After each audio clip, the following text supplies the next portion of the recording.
It is my great pleasure today to speak with a very special woman, and her name is Charlie Jordan Brookins. Did I get that right? You got that right. Ms. Charlie Jordan Brookins, welcome to Black Women's Health Podcast. Thank you. I'm excited to be here. So, there may be a few of us that don't know about you. Give us your history. Yeah, I'm a certified personal fitness trainer. I am a certified health coach, menopause specialist, and which just means that that's where I focus my health coaching and my fitness, particularly on menopausal sisters of faith, but really just menopausal women in general. My background is actually in the entertainment industry, but I left that to really pursue my call, which is really helping women finding greater service through greater health. Because ultimately, in order for us to have the impact that we are called to have, we need our health. And so it is really focusing in on practical, research-based tips and tools to really help us live our best, vibrant lives. And certainly in that menopausal season, joyful menopause is what I project and what I teach, and really the blueprint to help us just really live impactful, independent, vital lives for as long as we're supposed to be here. Sure. I have always been engaged in health, even when I worked in entertainment. I think entertainment was another call of mine, and I worked in development. I've been a writer, I've been a director, and I've worked at networks. But ultimately, it was a personal choice. I worked crazy hours. I had two young kids, and then ultimately it was a shift in terms of where I feel like I can uniquely have the most impact and the most personal satisfaction. I think in entertainment is, it's big, it's loud, it's and it's fun and all of those things. But I really was feeling like I needed to plug into areas, certainly my kids, but also in ways where I can really have a personal impact in a way that can reverberate in different ways versus just putting entertainment on TV, which was fun too. How long ago was this change? I left entertainment 9 years ago. Menopausal at the time, and was that the impetus for your focus? Yeah, it's interesting. Yes, I was transitioned, I was peri, at the time, and absolutely just, needing to focus more on my self-care. I think the reality of working in corporate entertainment, which I was at the time, my self-care was last. Because I had, young children in addition to just all of the demands of corporate entertainment. So I, definitely was losing that connection as well.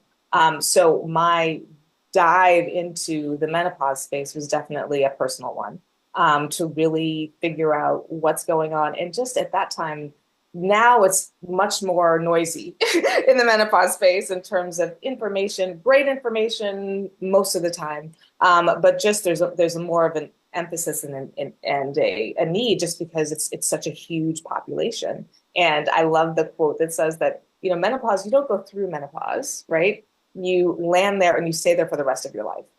And so it is a huge season for women. It can be, a third to plus of your lives. And so realizing that there wasn't the information that I needed at that time, it's not that it wasn't there, like you can dig for it. And so that really helped me take the plunge. And then just talking to my friends and just realizing how many of us were going through things and just didn't have the information, the lifestyle information. So I'm curious, because I hear that often. Did you discuss this with your gynecologist, or were you getting no information, or was it confusing information at the time? Yeah, I think it was not enough information, right? I mean, that I was blessed that my symptoms were not huge. And I think that was a part of my self-care. So it wasn't so much that that I was like, I nobody sat down and said, this is what you could experience, during this season. So I think that that's really more what it was, is there was no runway to prepare you for the possibilities of what it was. And, I had a girlfriend who, she was told that she had ADHD, and it really was perimenopause. So there's so many of these, different things. And the reality is, just it's the education is now becoming, much more prevalent and promising and exciting. But it really was just not having the preparation. My mother, my grandmother, and my sister all had hysterectomies, so their menopause experience was different than mine was going to be, and so they didn't have anything for me. So it really is, it's having the pathway, having the runway to know what could happen or know what's going on with your body. Nobody talked about your ovaries shutting down, right? Nobody talked about, how estrogen impacts your entire system. Yeah, yeah, that's very interesting because that's all very true. But I'm also thinking, do we ever do that for anyone at any stage of their life?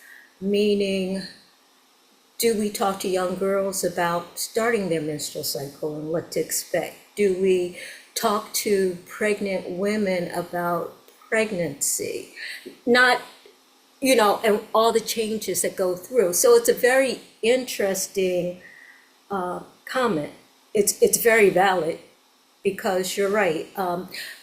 Women kind of get to this stage in life and it's like, well, what does it mean? Yes. What do I do? What am I supposed to do? What can I expect? No one, but I think our healthcare system is such that we aren't proactive in that type of way. And if I'm hearing women correctly, they're saying we need that type of information, and that's what you picked up on also, correct? Absolutely. Because even I've talked to women, and when I say, what stage are you in? So women in their 40s, 50s, 60s plus, and they say, I don't know. Meaning that there still isn't enough clarity about what menopause even is, right? That menopause is really 12 months without a period, right? I mean, that's what menopause is. It's a reflective. But when I talk to someone in their 60s and they don't know where they are, again, it's just, I think with when you get your period and with pregnancy, there's so much knowledge out there in the media, in just your family, that you know what to expect, right? Or your mother, when you got your period, helped you through that. You may get so there's enough things and information in the home, and just information just available in the general public, and especially about pregnancy because of TV. And I mean, there's just so many, the media, there's so much. It's that isolation piece, Yes. things are happening. I'm not quite sure if I Google, there's just all of this information, and how do I take it in, and how does it relate to me? Yes. And So, I think informationally, yes. And then I think, just that social piece, that socialization, that you're not alone. And most importantly, just understanding what is going on with your body. I think there's not enough understanding about the impact of estrogen deficiency on the woman's body. And because estrogen, literally, we think of it as a sex organ or a sex hormone, but the receptors are everywhere. So there's a lot of things that change that are all connected that don't feel connected. Like, why should I have joint pain because I'm in menopause, right? But because you have more inflammation. So those connections are not there. And so it just feels like these random occurrences are happening in your body when actually they're not random. They're connected to the fact that estrogen is not talking to those areas the way it used to. yeah, yeah, you're absolutely right. There are estrogen receptors throughout the body, so it is a total body Yeah. experience. It's not just limited to the female parts. So, but back to your story, you were perimenopausal. Yes. Did you know you were perimenopausal at that time? Not really. And it's funny because my girlfriend who has the exact same birthday and year, she was having hot flashes, and I was like, oh, and I was having hot flashes and didn't even realize it. Like I didn't make the connection. I was just getting hot. So then I was like, oh wow, okay, this is going on. And then, the anxiety and the brain fog and the moodiness and just the lack of patience and the lack of motivation, all of those things, started to come. And then I made more of a connection to, oh, okay. Because sometimes, I mean, like the mood shifts, for me That's were larger. interesting. And so what did you do next? You finally said, oh, this might be perimenopause. Yeah, exactly. But because then I was like, oh, okay. And then I started to do that research in terms of, oh, all of these things are all symptomatic. It's not just me. And I think that that's so important is to not to not think that you're going crazy or that you because you feel like it's an out of body experience. I'm like, I am not acting like myself. And I don't have the control over that. So what understanding what is at the root and so that's an epiphany. And then it's like, okay, now I can take action steps because now I know what actually is going on with my body. So can we keep going with your story? What did you do next? Yeah. Yeah, well, on that front, it was about, I ended up getting a certification because I really wanted to understand it at a deeper level, not just for myself, but because I had like Fit Through Faith is my umbrella company, and I had that since 2006. So I was doing that in addition to, what the other things I was doing.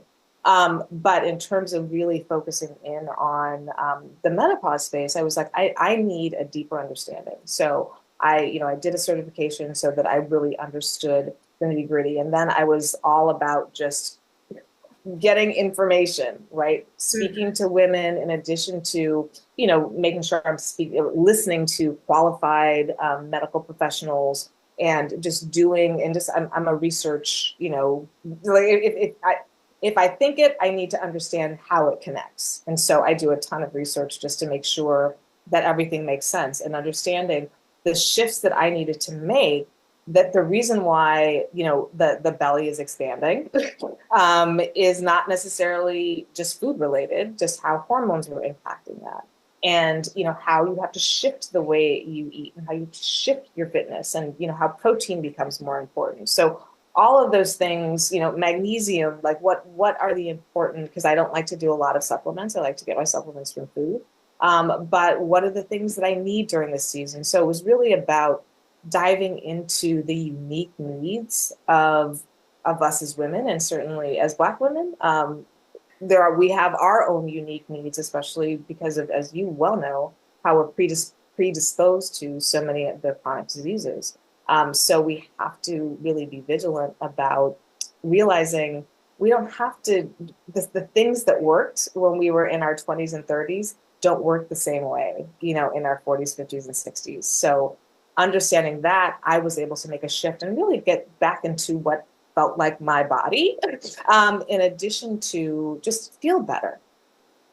Okay. So, I mean, you are to be commended in the fact that you did your research to Yes. figure out what is this thing that they call menopause and how can I best deal with it. Did you start hormonal replacement? So, what's interesting about hormone replacement is that I have yet to go on hormone replacement. And I say that yet because I am 59. And I, hormonal replacement became real in my life, probably in the past 3 years in terms of it being, something that even to consider, or even that it's really become something that's promoted and something that is positive and something that can really have an impact on symptoms. Because by that time, my symptoms are not, I control my symptoms with lifestyle. But I'm also, because I am longer into, my postmenopause, these are the questions that I'm going to be asking now is, should I be taking it, for my bones, for other things? Because I don't need it for my symptoms because I control my symptoms with lifestyle. but are there other reasons that I should be taking it, now that I'm, close to 60? You said something very provocative in that you are able to manage your symptoms through a holistic approach. Yes. What was that?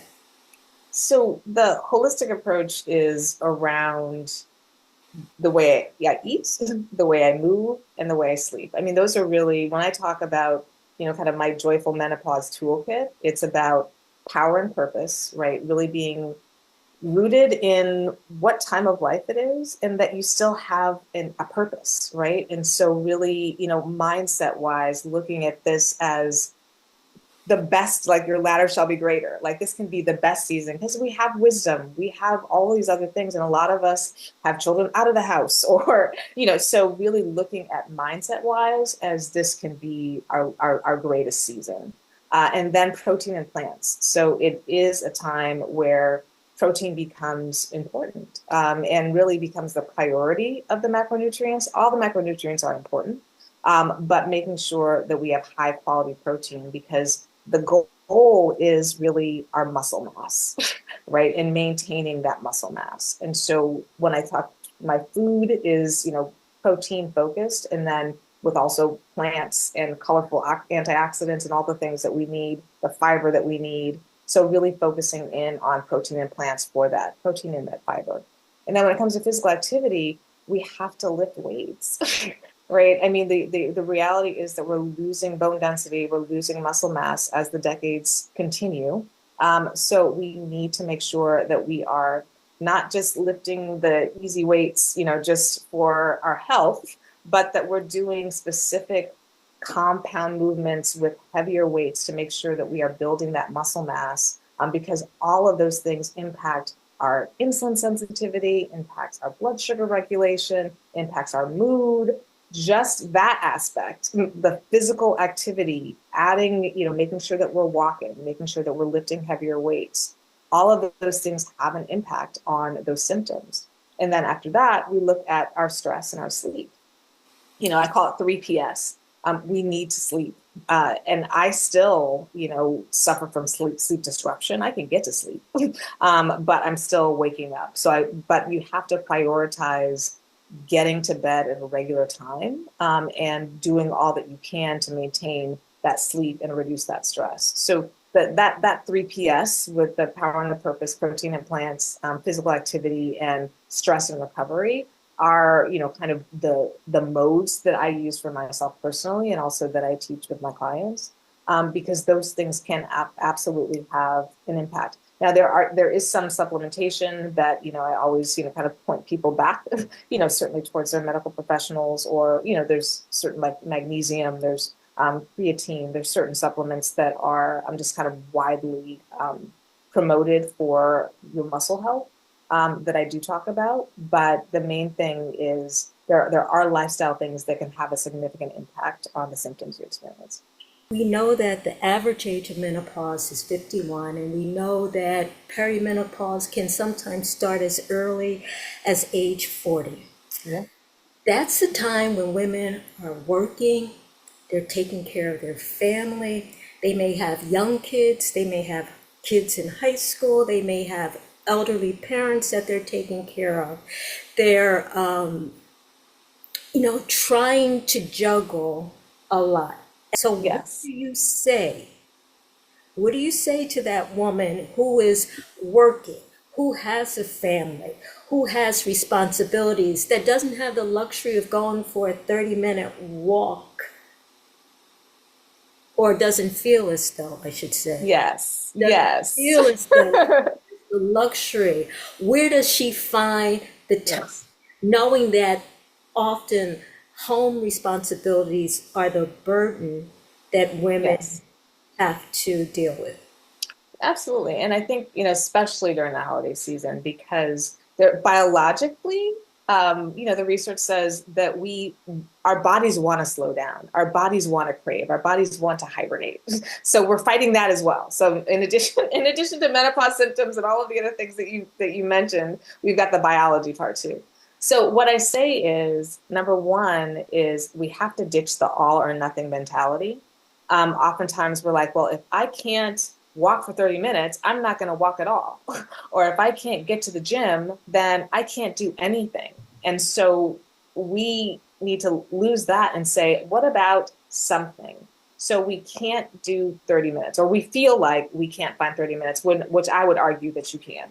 But if that's the feeling, then what are we doing throughout the day? There's something called NEAT. It's non-exercise activity thermogenesis. So you don't need to know like the technical term, but NEAT is just moving, right? So you have, I say, enjoy your temple, move it every way you can, anytime you can. So you can have an attitude of movement throughout the day. Great ways to actually get the most benefit is get a move for 10 minutes after you eat. So after you eat, go for a 10-minute walk, or after a meeting, go for a 10-minute walk.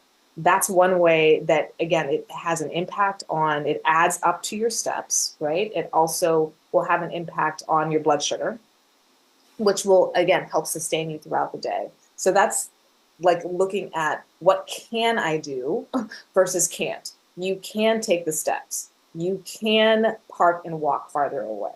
You can put, while you're, cooking, put on a weighted vest, right? And get more, that's going to be good for your bones. That's going to burn more calories, whatever you're doing while you're cleaning up, so you can add things in while you're actually doing other things that can have a benefit for your bones, for your muscles, for your heart, and all of those things. Push-ups. I love push-ups. I'm actually in the middle of doing a push-up challenge. And because you can do push-ups, on a countertop, right? It's when you contract your muscles, you actually release feel good, myokines in your system, and you start to build that muscle. So squats, there's research that says doing 10 squats at every 45 minutes is similar to, walking for a half hour or something. It's something close to that. I will have to double check my research on that. But, getting some squats in, it's about having a mentality of every opportunity that I have to move my body, I'm going to move it. And when it comes to the food part, I really encourage people to focus in on breakfast, right? That getting that 30 grams of protein for breakfast will help you start your day. Now it's hard to get, kind of that the amount of grams of protein that ideally we need, kind of getting up to that like 100 grams a day. But if we win at breakfast, right, start there and then we build. So I think that the biggest thing is just not all or nothing. We don't have to do all of these things at the same time. The comments I've heard in the past, such as, I'm not a breakfast person. Or someone who's really committed to their health says something like, I'm doing intermittent fasting, and so I only start eating around noon. The recommendations are multiple, and they have to be tailored to each woman. Absolutely. And that's where, and like you said, and all of that is predicated on her having an understanding of what's going on in her body. And I think that's the key. It's the connection that is often missing. When I say breakfast, I usually also say first meal of the day. So whatever your first meal of the day, whenever you have it, because you're breaking your fast whether you have it at 12 or whether you have it at 9 or 7. So I think the key is whatever that first meal of the day is, when your body is most catabolic, when it's ready to receive nutrients. That's when you want to be most mindful about what nutrients you're putting in your body, right? And making sure you're filling in all through the night. Your body's been cleaning up and it's been doing all these things and it's ready to receive some nutrients. And understanding that, it's like, well, why would I put a donut in my mouth if my body is ready to receive some great nutrients to rebuild and to restructure and to give me energy and all those things? But it's understanding that aspect of, I think we just wake up and we eat, or we fast and we just eat, not thinking about what's going on with our body and what our body really needs. And that's the key, especially in this season. Absolutely. Because we have to be really aware of building things back up because we're losing things. So the quality of our nutrients we need to be more mindful about that. But that's connecting with what it is going on, what's going on with my body. And so that's that personal. And my goal is just building a personal relationship with your muscle, with your body, so that you know that you have the power to, your body rebuilds itself and what you put in your body and how you move your body impacts that. Absolutely. How do you help her optimize her situation? Yeah, and I agree. And it is about, I don't even like the word diet because die is in it. So I don't like to use that term. I really like to talk about what our body needs and why it needs it. So instead of, obviously there are 50,000 diets out there. um, but what are the building blocks that your body needs during the season? And protein is a big part of that. Healthy fat is a big part of that. Fiber is a big part of that. And really, if we can talk about, I'm not going to tell you what to put on your plate and, or what not, but I am going to give you the things, the buffet that you should be selecting from. Now, how you do that is how you kind of, rock your lifestyle. Right, But these are the things that should be on your buffet. right. Puzzle. So each woman is her own unique puzzle. Yes. And I would imagine you have a very fascinating career now because you have to look at this puzzle and try to optimize her health based on the pieces that she's giving you. Absolutely. And I think the great thing about coaching is that I call it's like you're the guide on the side.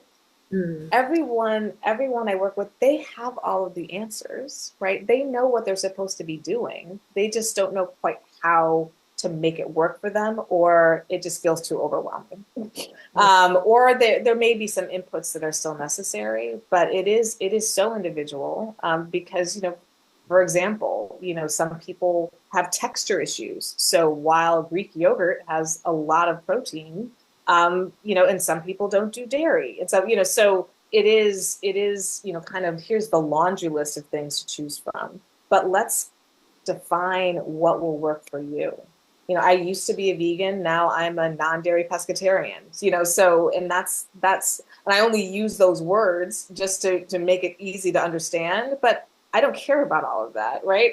What I do care about is that I get high quality protein, that I get good fiber source, that I'm getting my omegas, I mean, what that I'm getting the needs that my body needs now in this season. So that's what's more important than defining, what it is. So I think it's exciting to when you find it for yourself. But the most important thing is when you connect with, oh, this is what my body needs. And when you get there, I will be walking around my kitchen, and where I might want something sweet, it's like, do I really want something sweet? I'll stop myself and say, is that what I really want? Yeah, no, I actually want some almonds, and the almonds are fine, right? But you get to that point. Our systems are so clogged up with all this ultra processed food and all the things that we don't even know what we want. That we can't even hear, yeah, the intelligence of our body telling us what it needs because it's all mucked up. And so if we can just get to a point where we're so intelligent, like our bodies are so intelligent, they will tell us what we need and what we don't need. yeah. Okay. Do you have any special advice or considerations for Black women? Be kind to yourself. Have grace. I mean, I think that the reality is that when it comes to, and you know this so well, when it comes to all these chronic diseases, we over-index in everything, right? Our stress is higher. Our bodies are predisposed to, obesity and type 2 diabetes and high blood pressure in ways that we can't even count, right? And so it's so important, especially during this season, that we love on ourselves, right? It's very difficult to make change when you are not happy with who you are, right? When you're disappointed, like, why would you even do it? Right? If you don't think that you are a Rolls Royce, if you don't think that you're fantastic, if you don't understand all that you have to give, why would you even make the change? Why would you even do things that are uncomfortable, that are going to make you shift, even though ultimately you'll feel better? So I think ultimately as Black women, we have to love on ourselves and we have to love each other, but we really have to have some grace for all that we do, who we are, so that the changes that are important to make in our health, that we embrace them because there's still more to give, right? But we have to take care of ourselves first. So it starts with how we feel about ourselves. It's about loving on ourselves, like from in appreciating the gift that we are, right? We are gifts. I'm from a spiritual perspective. We are a gift. And so really we beat ourselves up a lot, because we're trying to do everything and be everybody. And we have to like honor, and I think it starts with that love. It starts with that self-love, What and do then you we build say from to there. the woman that says, I don't feel like a gift? Well, that's the beginning. That's the beginning of unpeeling. What does that mean? Why don't you feel like you're a gift? And you look at the things that you do. Look at the impact that you have. Then let's have that conversation again. Right? And look at who God gifted you to be. Let's start there. And then let's look at really where is that coming from? But most importantly, looking at what the reality is, because that's a mindset thing. The We get mindset. down on ourselves. Yes. Yes. But there is hope. And I think you touched on it, and it deserves to be highlighted that a lot of your work is faith-based. Yeah, I mean, faith is a part, because I call it the joyful menopause blueprint, because the importance of faith is really the foundation for those who are spiritual people. If you disconnect the actions that you need to take from your faith, it's harder to keep them going, right? Because faith is is the foundation. So meaning joy is, in biblically, the joy of the Lord is your strength, right? So connecting to that joy, connecting to those things, connecting to your purpose, that you have a purpose, that in order to have that impact, you need your help to execute that. And in menopause, we don't want to disconnect joy from the experience of this season, right? So because for me, my joy number is 96. So when I'm 96, my younger son will be 50. And so I want to dance into his 50th party. I'm not going to be wheeled in. I'm not going in on a cane. I'm going to dance in. And Okay. because I have that connection to my joy number of 96, I'm going to do some squats today, right? But I'm going to do it not just because I enjoy doing them, but because it's also spiritually, it's an act of worship, because I am actually this temple that I've been gifted with. I am actually continuing to make it better, right? And that is giving glory. That is worship. So it's all connected in that way, but it is all about making sure, yes, I want to be independent, but be specific of why do I want to do that? I'm doing this for a very specific reason, right? Just for the joy of it, and certainly spiritually, but also because I have a goal. And that's the other thing that I help my clients, why are you doing this? Right, right. And what do you say to those that say, but I'm not Christian? I don't, I practice some other religion, Absolutely. or It's I'm it's agnostic. Yeah, I think it is difficult. It's certainly not about Christianity. That's my faith lens. I always encourage anyone who listens to me to take it through their faith lens, because it is about looking at something other than yourself, that your purpose is bigger than just you. Because when we're just doing things for ourselves, we will disappoint ourselves, we will let ourselves down because it's just me, right? But when we look at the big picture, when we look at how we impact the world, when we look at service, when we look at whatever spiritual lens we may have, then that's the bigger picture of why we need to make sure that we are making our biggest contribution.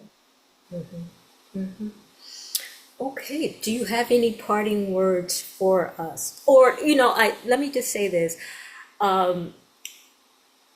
When you were talking about your faith and your religion, my mind went to the older women that we would see in church, okay? And the mothers Yes, in church. yes, And these were powerful, strong, inspiring women who had already gone through the change, yes, already gone through that journey, and they were still standing.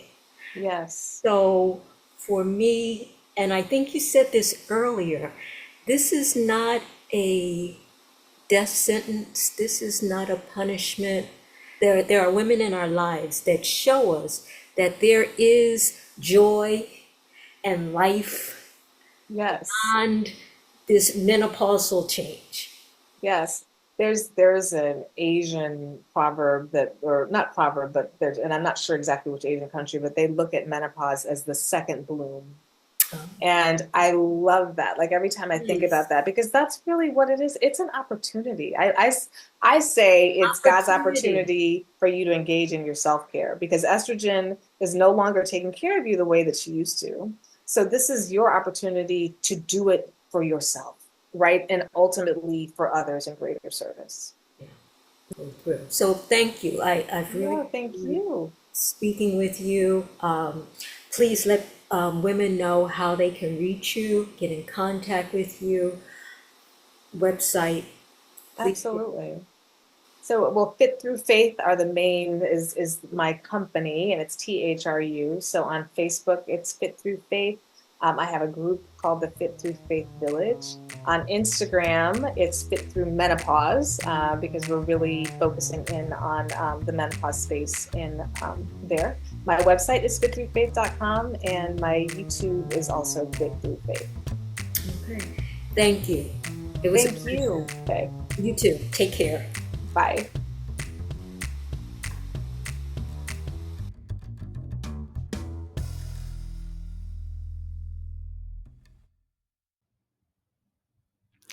If you're interested in hearing more and having us do deep dives into interesting and controversial topics, I invite you to stay tuned and to share with at least one girlfriend. Until the next time, take care.